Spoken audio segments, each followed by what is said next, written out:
दोस्तों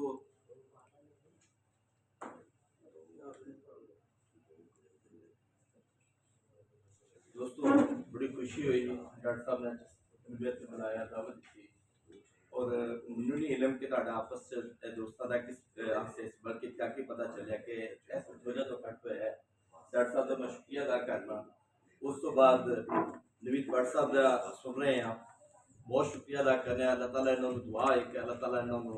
इस तरह तरक्कियां देवे और इस तरह ये लोगों की बल्कि पूरे अलीपुर वास्ते एक अच्छे काम करते रहे जिससे पूरे इलाके में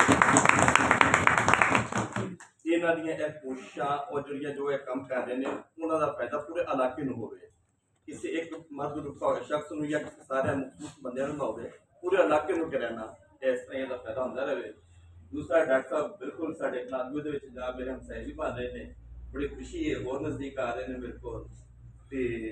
यहाँ से बड़िया मुहब्बत है साढ़े वास्ते तो बाकी बड़ी खुशी है कि जनाब जिन्हें भी दोस्त जिस मकसद से इकट्ठे हुए हैं डॉक्टर साहब एक पता चल रहा है कि इन्हों की शख्सियतों के आस्ता आस्ता रोज़ ब रोज़ बल्कि जल्द ही कोई ना कोई छोटे छोटे गुलदस्ते एक रहना है इकट्ठे करते रहते हैं और मैं दुआ गवा कि यह गुलदस्ता इस तरह ही के रहना फलदा फूलदा रहे और इस तरह सारे दोस्त इकट्ठे होते रहो और इस तरह आपस में मुहब्बत